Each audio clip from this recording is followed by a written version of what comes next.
ya arus DC yang disarahkan, kemudian juga bagaimana tegangan AC yang diinjeksikan. Ya, kita jalankan. Ya, kita lihat bagaimana tegangan hasil penyarahan. Oke, nah ini sudah Anda lihat ini cenderung DC ya, seperti ini ya. Kemudian kita lihat arusnya, arus yang setelah disearahkan ya, menuju ke R dan L, setelah ini adalah arus setelah kapasitor, begitu ya. Kemudian, nah sekarang kita mau melihat nah, arusnya di sini, tegangannya adalah di sisi beban ini. Kemudian kita mau lihat tegangan dan arus yang di sini, seperti itu. Anda bisa lihat di sini adalah tegangan. Nah, tegangannya keep sinus, tetap sinus. Terus kemudian ya remain sinus, tetap sinus. Kemudian untuk arusnya, I2-nya, lah. Nah, ini yang terjadi. Seperti itu. Saya zoom saja yang bagian steady state ya di sini.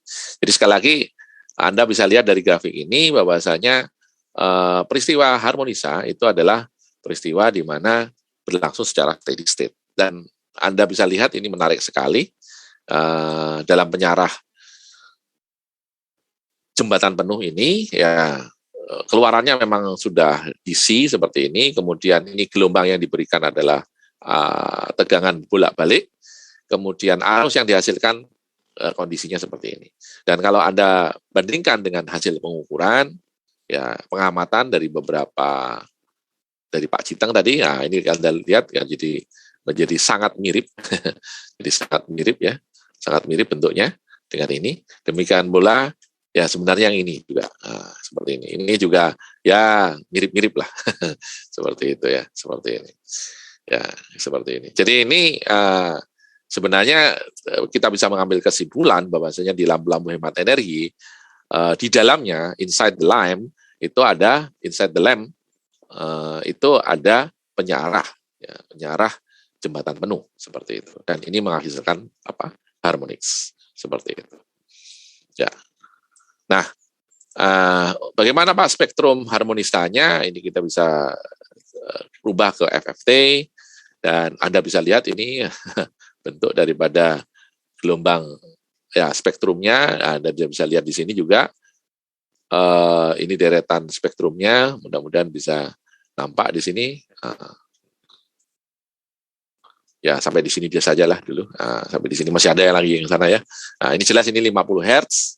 Oke, let's see. Ya ini 50 Hz ya, ini sekitar 50 Hz. Ya kemudian kelipatan 2-nya tidak ada, kelipatan 3-nya ada. Seperti 150. Kelipatan 4-nya tidak ada, kelipatan 5 ini sekitar 250. Kemudian ini kelipatan 6 tidak ada, kelipatan 7 ada. Nah, ini jadi ini konsisten dengan tadi tabel yang tadi, di mana ya dimungkinkan itu kelipatan ganjil itu yang muncul ya seperti itu. Ya, jika kelipatan ganjil yang muncul. Demikian. Ya. Baik. Ya. Ini tadi simulasi tentang full bridge rectifier untuk single phase, seperti itu. Full bridge yang lain itu juga bisa dilakukan ya, dengan 4 jembatan, jadi konfigurasinya kalau mungkin bingung dengan blok tadi, itu juga sama.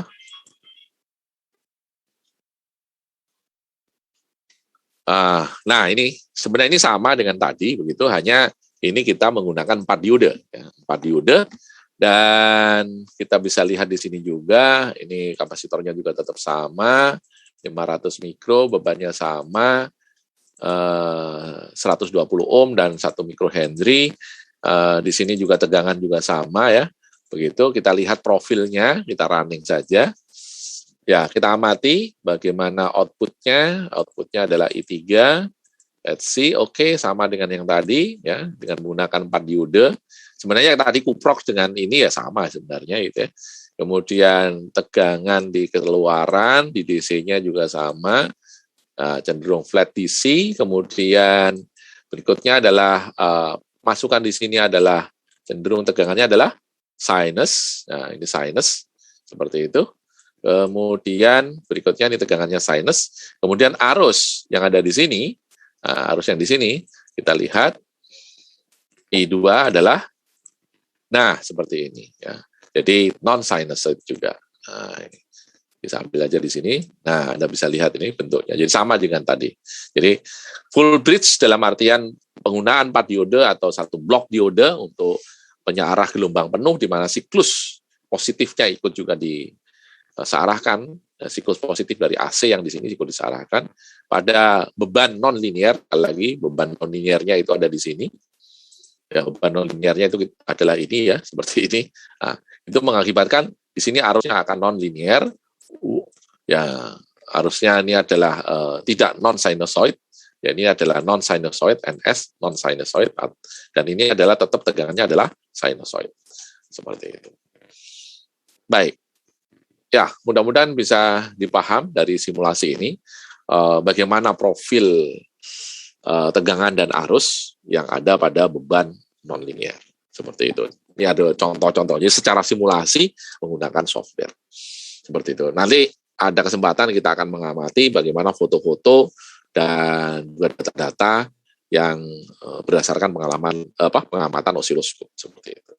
Ya, tapi pada pertemuan berikutnya.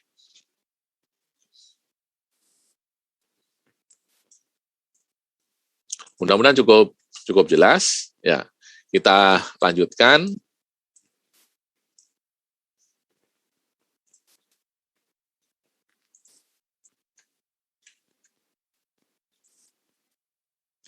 Ya, tadi kita sudah simulasikan.